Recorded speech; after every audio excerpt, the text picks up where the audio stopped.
Hello everyone and welcome back to my B&B Everyday YouTube channel. I hope you guys are having a wonderful day. Before we start, please hit the subscribe button and give this video a thumbs up.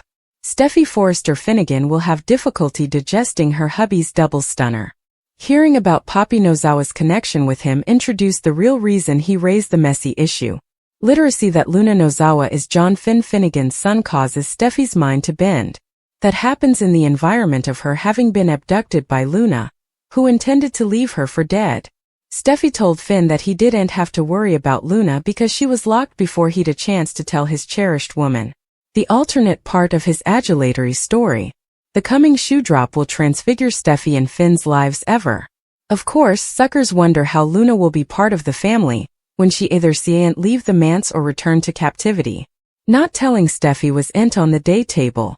Thankfully, Finn rejected Poppy's horrible advice. Poppy advised Finn to do what she's done since Luna was born. She prevaricated to herself by not seeking a maternity answer among the colorful men she was with, and particularly telling Finn that he wasn't the father when he originally asked that question when she was pregnant. Observers can question why Finn didn't contend on a maternity test after Luna's birth. Still, the jotting staff wants the followership to digest Finn's counsel-entry age as the explanation. It's natural for Steffy to be discombobulated. The 1-2 punch Finn delivered would get anyone to double over mentally. But Finn will need to lean on Steffy, while he begins to carry the emotional weight Poppy dropped on him. Park's character is the first villain in this plot. Steffy will excoriate Poppy for her reckless jest, and how she handled this matter throughout the times. As Finn said, they know what Luna came without his influence in her life. She merited to know her father, and Poppy was wrong to deny both of them from each other. Yet it's no way too late.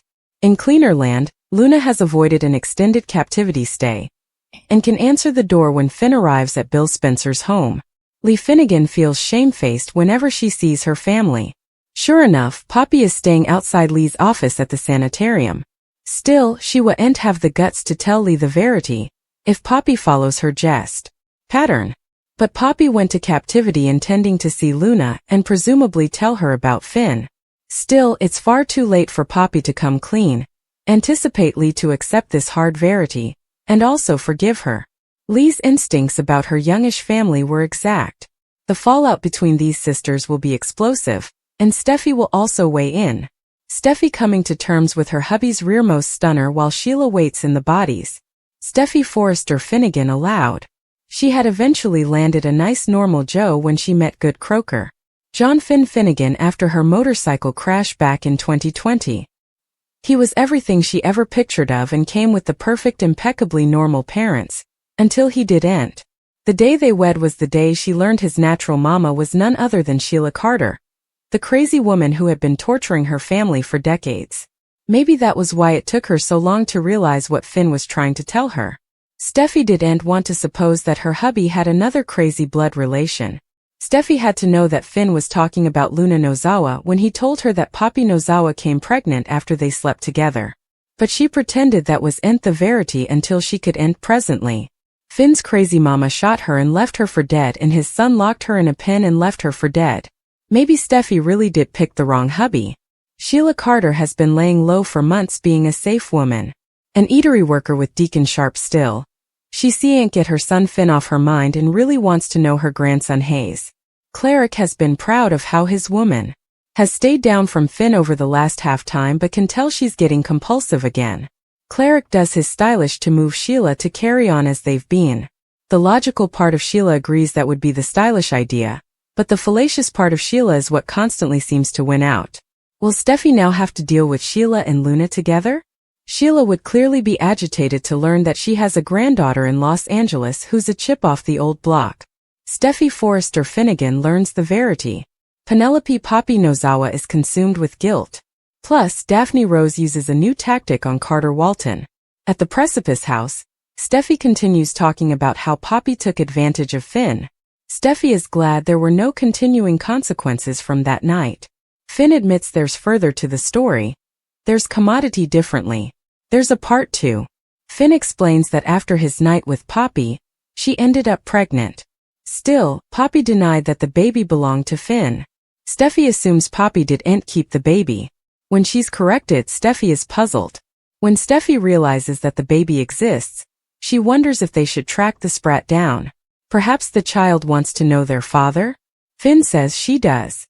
Also, he goes on to explain Lee Finnegan doing a DNA test on both Tom Starr's liver as well as on Jack Finnegan. Steffi eventually gets it Finn's child is Luna Nozawa. Steffi lets out a laugh. Carter is at Il Giardino eating alone. Carter can smell Daphne, who sits down with him. The nose asks about Carter's meeting with Rich Forrester. Daphne thinks Carter will succeed at the business, but asks about the cost. Daphne says Carter isn't the kind of man who trades his heart for plutocrat. Daphne adds that Carter has erected gates, but she can see through them.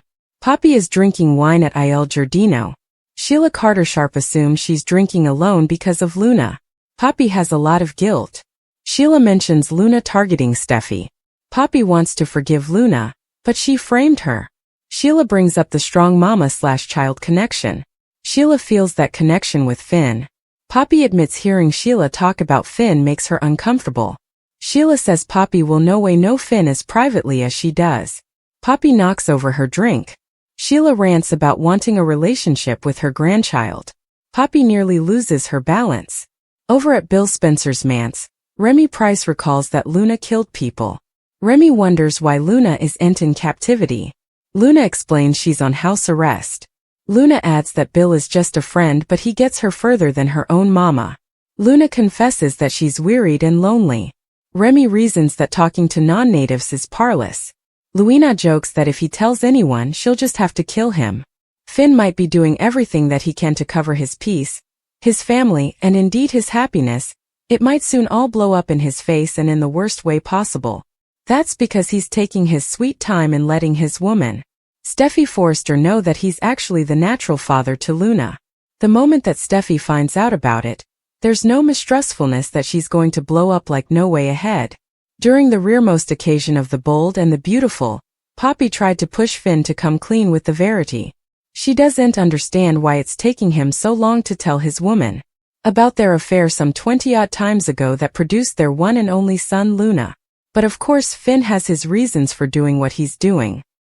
He doesn't want to disturb the peaceful family life that he has with Steffi. Effects are good, so why ruin effects unnecessarily by bringing effects up from the history, right? Well, with that said, it seems like Steffi is going to learn the Verity about Finn's secret the hard down. And unfortunately for everyone involved, she's not doing to take this veritably smoothly. Finn is risking a huge mistake by not telling her what's going on first. After all, Steffi does earn to hear it from the steed's mouth, right?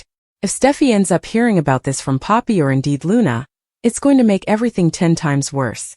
Steffi and Finn's world taking a sharp turn, Remy getting himself an intriguing new gig, and Luna exposing herself to the wrong man.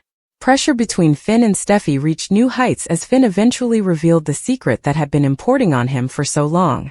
Steffi was left hugely stupefied when Finn confessed that he'd slept with Poppy, his aunt. Finn, who had been floundering to find the right words, explained how he tried to bury the memory, but it had resurfaced, forcing him to eventually speak the Verity.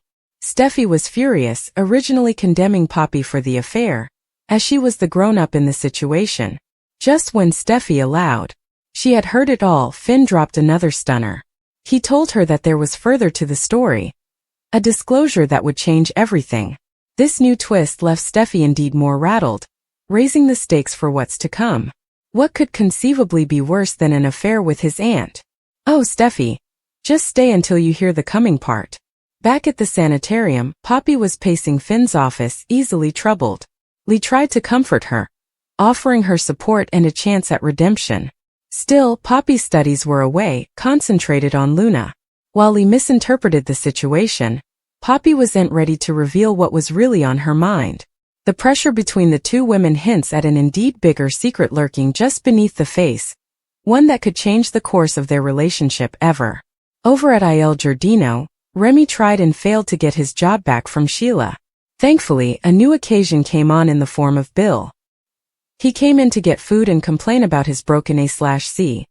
Sheila seized the occasion to play matchmaker of feathers, recommending that Bill hire a youthful man named Dario to handle the job. Bill wasted no time and snappily made the hire. As Bill eventually returned home to a melting Luna, he demanded she run and hide and also brought Remy outside. The alternate Bill left Remy alone. She jumped at the chance to introduce herself. Only effects took quite a turn when Remy called her out. He knew exactly who she is. She's the Forrester Creations intern who committed a double murder and tried to butcher Steffy. Howlers. Luna done meddled up.